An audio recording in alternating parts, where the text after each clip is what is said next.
This week on The Edge, we're down in New Mexico hunting elk, and I think you guys better stick around and see what happens.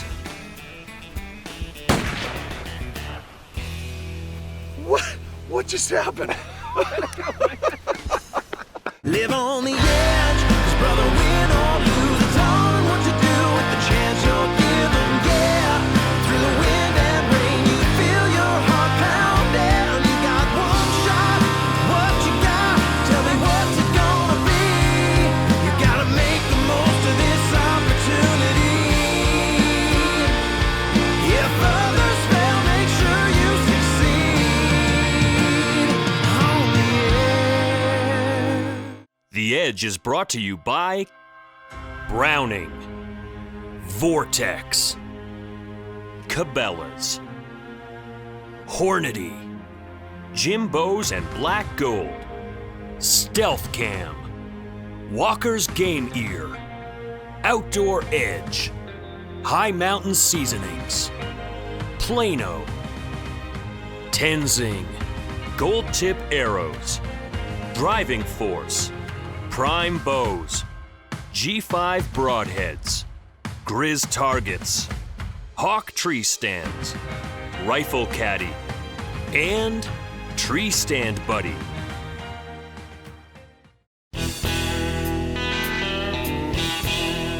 This year, I'm back again for my second trip, linking up with the legendary Colorado buck and packing horns. We were invited down by Colorado buck to come elk and mule deer hunting. So you know what, I'm pretty sure this is going to be a good trip, expecting some good things from the elk. The elk in New Mexico are not unlike the elk back home in Alberta.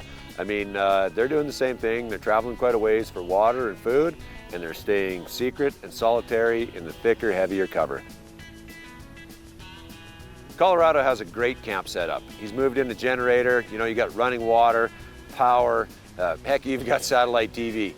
It's fantastic to be out in the mountains and have all the amenities of home.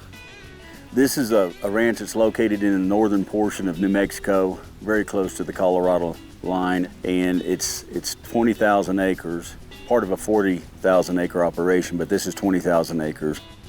The game up here, because of its location, is really special. Some of the elk that we take up here, they're simply world class. And there's also just real quality mule deer hunting up here, and I call it hunter friendly. We rolled into camp later in the afternoon, had maybe about an hour of daylight left. So the first thing we did was break the gun out and take a few rounds, and yeah, everything was spot on, just the way I expected it.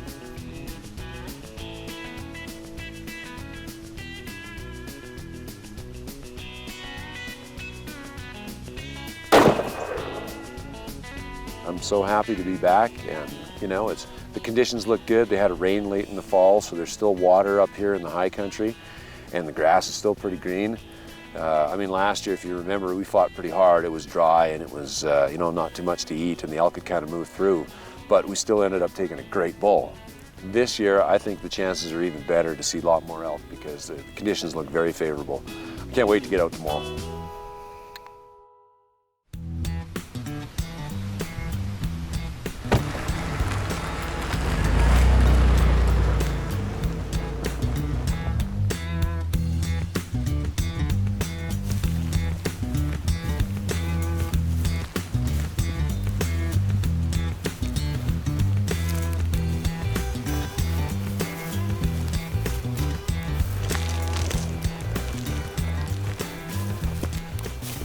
Plagued with some low-hanging cloud fog.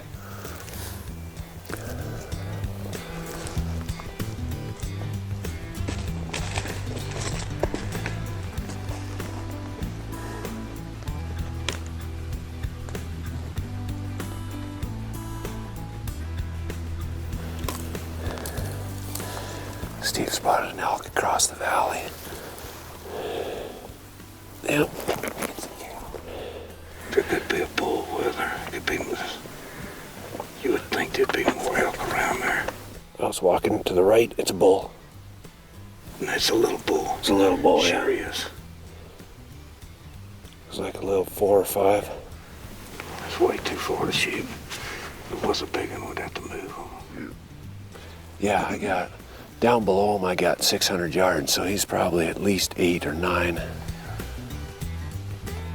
Well, we just had a great morning. We found 2 bulls right off the bat this morning. We were walking along, Steve spotted some bulls across a valley, and we sat down and we watched them kind of come over a ridge and bed down in the shade. So we left them alone. They're not big enough, probably a small 5 and a small 4.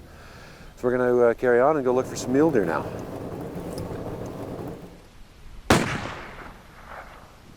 What just happened? This segment brought to you by Jim Bowes Archery and Black Gold. Take your time.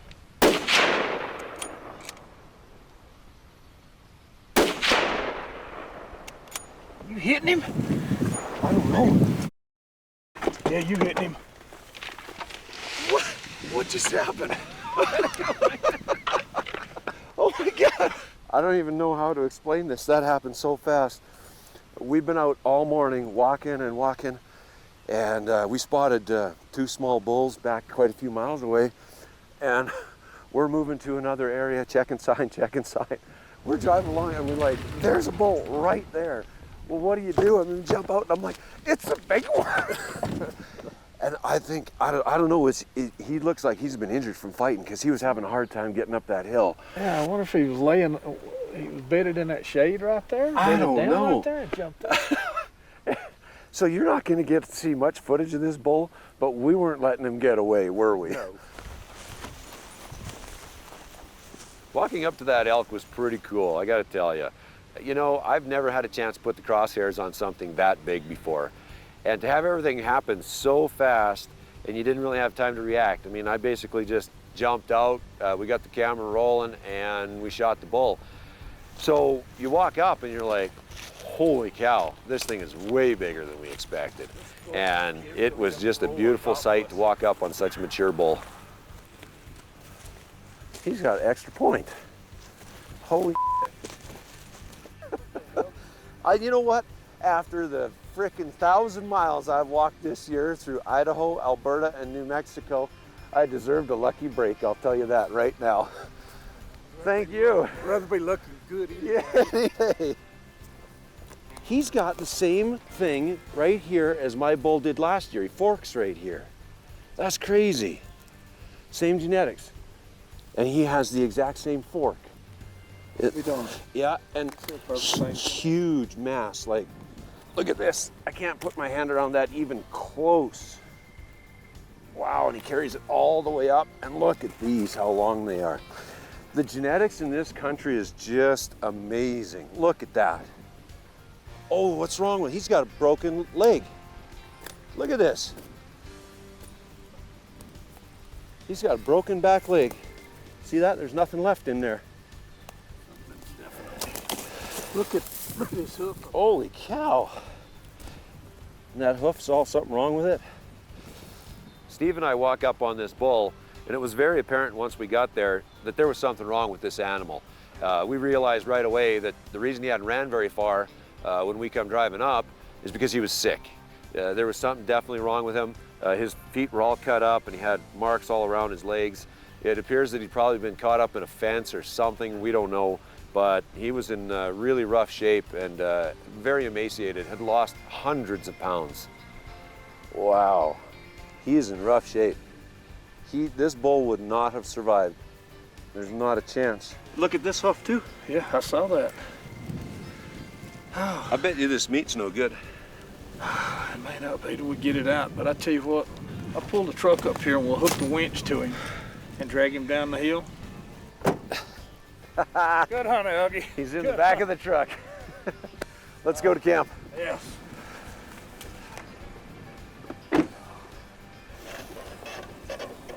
This was the easiest hunt I ever had. No, this hunt with Helgie, it was pretty easy. We didn't have to, well, you know, we made a pretty good trek that morning early at daylight. We went up the mountain and went across the top and come back, and, you know, pretty good trek. But after that, the rest of the hunt was pretty easy. Steve was a treat, you know, typical Texan. Nice, polite, quiet, got that drawl, and very matter-of-fact in everything that he does. And I knew that before long we'd be seeing elk because this guy knew what he was doing. Oh, look at that guy working. Oh, hey, man. That's what I'm talking about. Lord. I see you were working. Congratulations. Well, thank you. Thank you. You found him hung up in the fence? Well, look at his back. We don't know what happened to him. Like, he probably only weighs 300 pounds. We loaded him by hand. Hey, he's got a big rack to be such a small body. He's been in the fence.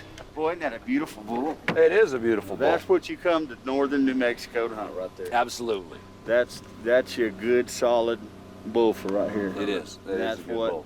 That's what we promote, and that's what's here. He's got the exact same fork in the front as that bull I killed last year. I know it's kind of you're after the whole family. I think. Yeah, I got it. Yeah. Man, you're gonna have to lighten up on you guys. What a beautiful bull. Yeah, there's no sense beating around the bush.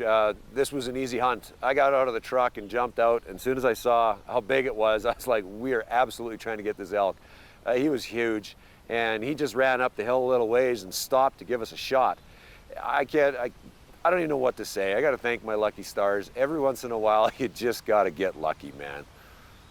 The Edge is brought to you by Rifle Caddy.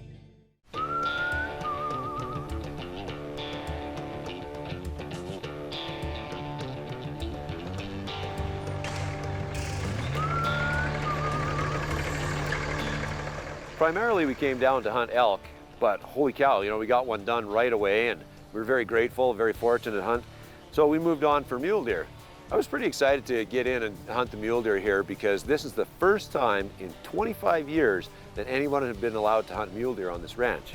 So even though this was a management hunt, we were very excited to go and look for some big old mature bucks with inferior sets of horns.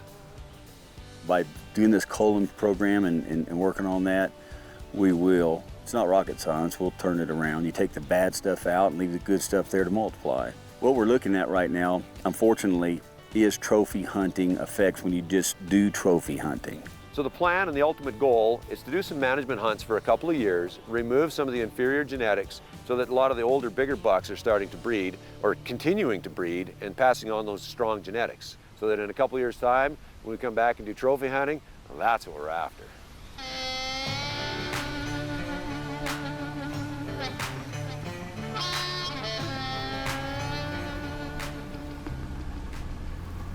You know what, there's one little valley I ain't been up in a long time. It's a little bitty tiny one up there. I might ease up there and see if somebody hadn't moved up there.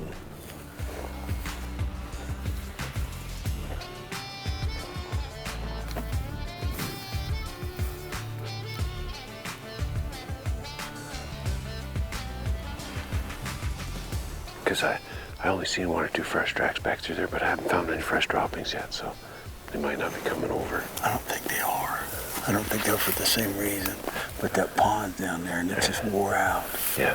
So probably on this limb right here. Good deal. What do you want to do? Keep walking this ridge? Yeah, let's just zigzag back and forth there, keep glassing that. Okay. There's gonna be some deer on this bench. Yep.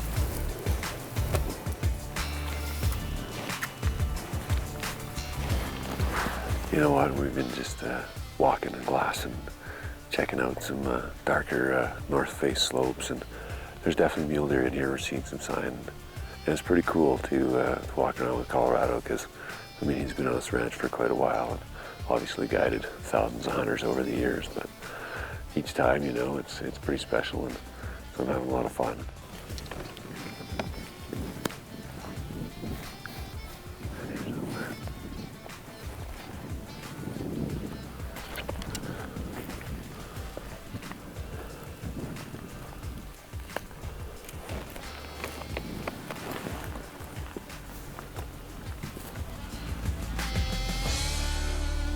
That's him. Yeah, that's one of them.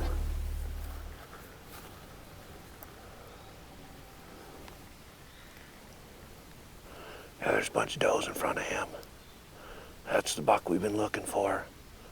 Big bodied, bad rack. I think he's gonna come up the hill. If he comes up the hill and gives us a clear shot, this is the one we want.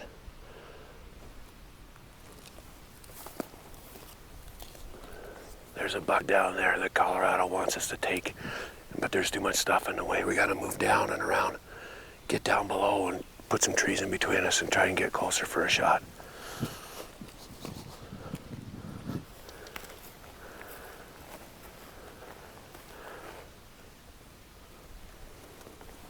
Just want him to turn his head. His head's in the way. When he lifts his head, I'm gonna take him. Jesus, come on, just turn. Oh, fuck. Can you see him? He just went down. Okay, I see him. Yeah. I just gotta let this doe get out of the way. Oh, what the heck? Right there comes another deer running. Running to beat the band. Something's going on. Matt! Oh, damn it.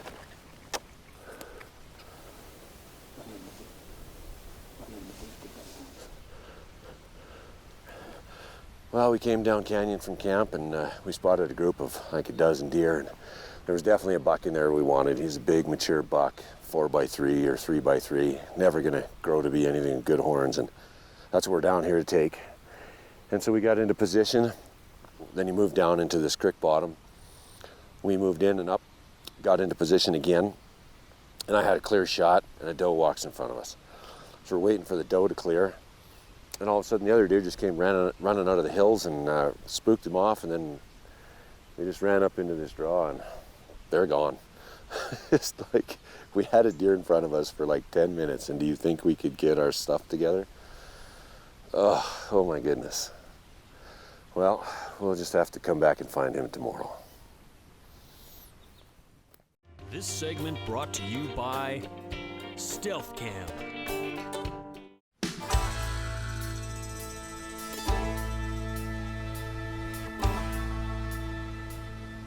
This is what we're trying to accomplish right here. If I can get him that. This is genetically a piece of junk 3-year-old buck. Yeah.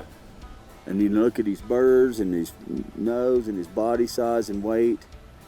And this deer, if his genetics was correct, he would have at least these forks on the back. How come my guy can't find me one of those? Well, he was looking for a more dysfunctional one.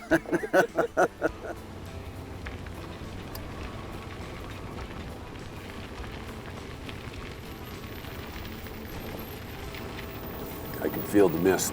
Yeah. If you look, you can see it in the air if you look farther up canyon.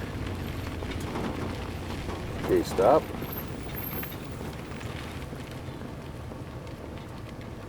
Oh, there's our forkhorn. Good, let's get him. Say it a little more. Yeah, that's him.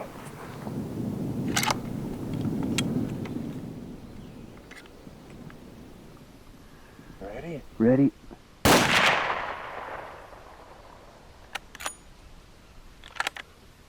Looked like the way he jumped, I don't know how good that hit was. What the hell?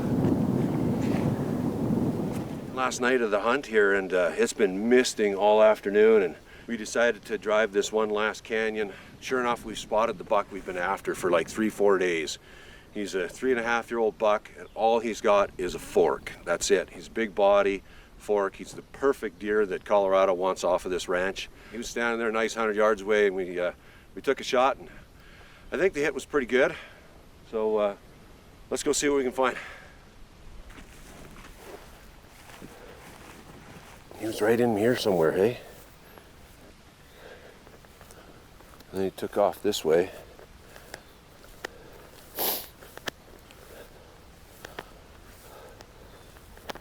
We got great blood. Look at this great sign. He's not going to be far now. There he is. He didn't go but 100 yards. He did. This is the buck we've been hunting for days. We had a great opportunity on this buck. He was probably only 50 yards from us the other day with a whole bunch of does. And all of a sudden they busted off and they took and just roared away from us. We think a mountain lion killed another deer just over this ridge. And we've been looking for him for 3 days. And we found him in this nasty weather, finally. Oh, this is just the perfect deer to take out. Like, that is a 3.5-year-old buck with no rack potential. And you know what? That's what we came down here for, was a management hunt, because there's just so many deer on this ranch. And then in about 4 years' time, everybody's going to come in here and start shooting trophy muleys. And I'll tell you what, I'm going to be one of the first ones. You know, when I shot the buck, it was odd, because I was laying down, had the bipod out. He was only about 125 yards away. I'm rock steady and squeezed the trigger, and the way he jumped and took off, I thought, what the heck? That looked like a bad hit. I thought I shot him really low or something. I'm kind of scratching my head. So anyway, even though the buck reacted a little weird, it was a good shot, and he only went a few yards and went down. So, you know, very happy. Bullet performance was fantastic, so that was really good. And so walked up on a really good management buck. You know, a buck that's 3.5 years old and got a little set of horns like that, yeah, that's got to go. I never would have expected it on this hunt. But it boiled down to the last night. Who would think that a management buck that has never been hunted for 25 years is gonna be difficult to get? But that's the way it is, and we had to go right down to the last night to get our buck. All in all, the trip was a great success. You know, I got a huge bull elk and got to go hunt mule deer for a bunch of days and have a blast doing that. And yeah, I'm definitely coming back as long as Colorado buck will keep taking me. The Edge is brought to you by Browning, Vortex, Cabela's, Hornady, Jimbo's and Black Gold, Stealth Cam, Walker's Game Ear, Outdoor Edge, High Mountain Seasonings, Plano, Tenzing, Gold Tip Arrows, Driving Force, Prime Bows, G5 Broadheads, Grizz Targets, Hawk Tree Stands, Rifle Caddy, and Tree Stand Buddy.